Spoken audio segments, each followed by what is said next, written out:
En tiempos bíblicos existía una enfermedad a la que la gente consideraba como monstruosa, y era la lepra. En ese tiempo había toda una comunidad a la que por su defecto la sociedad entera la veía como una monstruosidad. La lepra en la Biblia era una enfermedad que abarcaba una serie de condiciones físicas. Las enfermedades de la piel eran bastante comunes, pues las condiciones de sanidad que tenemos hoy en día entonces no existían. Y pues pasaba que si había llagas o heridas que dejaran expuesta la carne viva, era llamado lepra. Los hongos, por la humedad que se pegaban a la piel, también eran llamados lepra. Todas esas condiciones que eran consideradas lepra, con el tiempo se dejaron de considerar como tal, debido a que para la mayoría de ellas se encontró el origen y la cura, y la gente podía recuperarse. La lepra es una enfermedad muy grave que sigue afectando a mucha gente hoy en día. Hoy sabemos que es provocada por el bacilo llamado de Hansen y es muy contagiosa. En los tiempos de Jesús, en el territorio de Israel, la lepra cobró dimensiones casi epidémicas. Y en todos los países y en todas las épocas, los lugares donde se ha encontrado lepra, la gente ha reaccionado con horror. En todas partes la gente afirmaba que era un castigo divino, que era un castigo de los dioses. En Israel creían que era un castigo de parte de Dios por causa del pecado cometido ya sea por la persona infectada o por algún familiar directo. Esta enfermedad se iba desarrollando poco a poco. Al principio se veían manchas blancas o algunas lesiones que se ponían blancas. Cuando la lepra era de verdad, no se curaba. Lo que ocurría es que a las manchas blancas les brotaban llagas y a las llagas se les formaban un tipo de escamas. En el estado más avanzado, la persona perdía parte de la piel llagada, por lo que las heridas quedaban expuestas, supurando pus. Por si eso fuera poco, pues para esa condición tan tétrica no había cura. Fue hasta el año 1930 que la ciencia pudo experimentar y desarrollar algunas medicinas y de algún modo paliar esta enfermedad. Pero si no existía tratamiento alguno para tener la lepra bajo control, ¿qué procedimiento se hacía para que no se propagara? Pues hace poco experimentamos algo parecido y ahora sabemos lo que usaron en aquel tiempo, el distanciamiento social.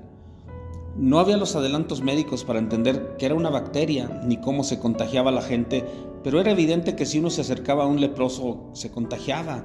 Por eso en la Biblia se habla de esta situación tan crítica y triste de los leprosos. En la ley de Moisés leemos de todo un proceso que un sacerdote tenía que seguir para determinar si una persona tenía lepra o no. Concretamente, en el libro de Levítico nos dice el procedimiento para saber si esas manchas en la piel eran de lepra o no. Y era todo un proceso, había sacerdotes especializados en determinar si alguien tenía lepra. Cuando una persona era declarada leprosa, se le retiraba de la sociedad. Debía mantener una distancia con los sanos para no contagiarlos. Un leproso podía reintegrarse a la sociedad solo si era declarado ritualmente puro por un sacerdote experto en diagnosticar la lepra. Si no era declarado ritualmente limpio por el sacerdote, aunque esta persona estuviera sana, no tenía autorizado estar entre los sanos para efectos sociales y religiosos. Él seguía enfermo y tenía que continuar en aislamiento. El pasaje la historia que hoy nos ocupa nos muestra al Señor Jesucristo caminando por los límites de Jerusalén y Samaria.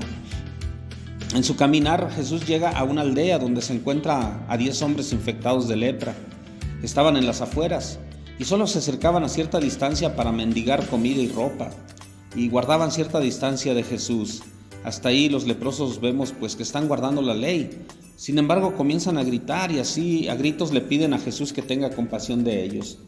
En alguna ocasión Jesús había tocado y sanado a un leproso, aunque según la ley eso no debía hacerse. En esta ocasión Jesús hace algo diferente, pues les dice: vayan y muéstrense al sacerdote. Y hay un gran problema, porque cuando Él les dice vayan a mostrarse al sacerdote, fue antes de que Él los sanara. Estos hombres, ahora con la orden que Jesús les da, necesitaban efectuar un acto de fe. Y si estos 10 hombres no hubiesen tenido fe, pues simplemente no hubieran ido. Pero ellos tenían fe, ellos creían que Jesús podía sanarlos y obedecieron. Caminan hacia el templo. En este sentido, el pasaje nos evoca otro texto del Antiguo Testamento donde se pone a prueba la fe de un capitán de Siria llamado Naamán. Naamán llegó delante del profeta Eliseo para que orara por él y ser sanado. Pero Eliseo ni siquiera lo recibe, sino que le da una orden y le dice: ve, lávate en el río Jordán. El río Jordán era un río pequeño, mucho más pequeño e insignificante que cualquiera de los ríos de Siria. Pero debe quedarnos muy claro, bañarse en un río no cura la lepra, caminar hacia el templo tampoco es lo que cura la lepra. Por eso debe quedarnos claro que solo Dios puede curar una enfermedad incurable.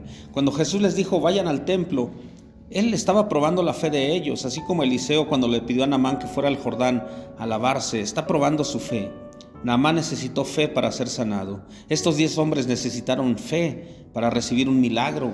Y dice la Escritura que ellos al caminar hacia el templo fueron sanados, al caminar hacia la salvación fueron sanados, al caminar hacia el lugar donde se declaraba la pureza fueron sanados, al caminar con fe hacia el lugar de la liberación es que fueron sanados, fueron limpios y fueron liberados. Estos 10 hombres obedecen a Jesús y por fe reciben ese gran premio. Podemos imaginar la alegría y el entusiasmo de ellos al ser declarados sanos, la alegría que les hizo caminar con más rapidez para llegar ante el sacerdote y que los viera. ¿Por qué era importante que el sacerdote los viera? Pues la ley así lo ordenaba. Cuando la persona que tuvo lepra fuese curada, tenía que ir ante el sacerdote para que éste lo declarara limpio y hasta entonces se le permitía volver a casa. Se le revocaba la expulsión. Ahora podía estar con su familia después de quién sabe cuánto tiempo. Podía volver a su trabajo, poder hacer una vida normal. Pero de estos 10 que fueron sanados, dice la Escritura que 9 eran judíos y 1 extranjero, un samaritano. Los samaritanos eran rechazados y menospreciados, principalmente por los judíos. Ahora, mientras ellos estuvieron enfermos, tenían algo en común y los 10 vivían en solidaridad, se ayudaban. Pero cuando quedaron limpios, los 9 judíos se fueron a su lugar y el samaritano se quedó solo. Y es precisamente el hombre rechazado y marginado quien vuelve a buscar a Jesús para darle gracias. Este hombre tomó tiempo antes de ir delante del sacerdote y antes de ir a su casa para volver con Jesús y darle las gracias. Esta historia la encontramos en el Evangelio de Lucas, capítulo 15, de los versículos 15 al 19. Jesús le hace una pregunta: ¿dónde están los otros 9? ¿Qué solo uno fue sanado? Esta es una pregunta sencilla con una respuesta muy dura. Todos recibieron la gracia de Dios. Todos aceptaron el milagro y la misericordia de Dios. Pero solo uno volvió a dar gracias.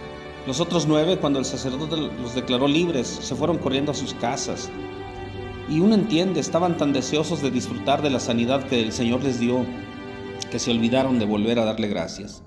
Solo uno regresó, vestido aún en andrajos, sin bañar, y a pesar de ya estar sano, aún huele mal. Hay gente que quizás lo sigue rechazando, pero él tomó tiempo para darle gracias a Dios. Dice la Escritura que regresa gritando, buscando a Jesús, se arrodilla y le dice: gracias, Señor, gracias, Señor. Aquí vemos un contraste muy claro. Aunque los 10 tenían las mismas necesidades, 9 no volvieron. Y esta historia la vemos a diario, porque mucha gente ve la religión como un medio para lograr algo, y hasta son capaces de hacer cualquier ritual para conseguir un favor divino. Y una vez que han recibido el favor, se acabó la religión. Para esa gente la religión es solo una transacción. Le doy algo a Dios para que Él me dé lo que en ese momento necesito. Le doy, me da, o bien si Dios me da algo, yo le doy, si no, no. Y cuando obtienen la bendición, no vuelven más. Por eso esos 9 no volvieron. Ya siguieron la orden de Jesús, ya fueron con el sacerdote, cumplieron con la ley. Cuando los declaró limpios, se acabó el ciclo. El que regresó no veía la religión como un medio de intercambio o como el medio de conseguir beneficios materiales. Él vio algo más importante que la verdadera fe nos impulsa a procurar: una relación de profundo amor y profunda amistad con Dios por medio de Jesucristo y en el poder del Espíritu Santo. Por eso volvió el samaritano, porque él entendió que Dios se ha acercado a nosotros, que vino a buscarnos para que nos acerquemos a Él y así poder tener una relación de amor con Dios. A este hombre lo que le importaba era buscar a Jesús y decirle gracias, gracias, Señor. Tal vez tuvo que empujar, tuvo que correr, tuvo que hacer cosas que normalmente no haría, pero lo que le importaba era ir a buscar al Señor y decirle lo agradecido que estaba. Hoy podemos nosotros tomar ese ejemplo, porque muchas veces solo buscamos a Dios en momentos de crisis, solo buscamos a Dios cuando necesitamos algo. Oramos solamente cuando tenemos necesidad y decimos: si Dios no me responde, no voy a la iglesia. Buscamos a Dios como si fuera un calmante. Buscamos a Dios como última opción. Y cuando obtenemos un milagro, cuando encontramos la solución o cuando ya me desahogo y me siento mejor, ya no vuelvo más a buscarle. No vuelvo a orar hasta que tengo o hasta que aparece otra necesidad. Pero tenemos que entender que la fe no es una transacción donde le damos a Dios lo que le damos solo si recibimos algo de Él. Esa fe es débil y hasta puede ser falsa. La fe verdadera es amor, es confianza, es gratitud, es cultivar una profunda relación con Dios. Y sí, Dios sana, Dios bendice, Dios prospera y nos ayuda en nuestras aflicciones. Dios suple nuestras necesidades, Dios nos consuela y nos libra del mal. Dios escucha nuestra oración y nos ayuda en nuestra debilidad. Pero hay algo más importante que todo esto: Dios nos ama. Él es Señor y es nuestro amigo, no importa la situación, no importan las circunstancias. Dios me ama aunque esté enfermo, Dios nos ama a pesar de los problemas, y yo lo voy a amar aunque no me sane. Lo voy a amar aunque el problema aún no esté resuelto, lo voy a amar aunque mi familia me rechace. Y cuando reciba una bendición de Dios, voy a venir delante de Él. Y no me importa dejar lo que sea, ni me importa quién me vea. Me voy a tirar a sus pies y le voy a decir: gracias, Señor. Gracias, gracias, Señor.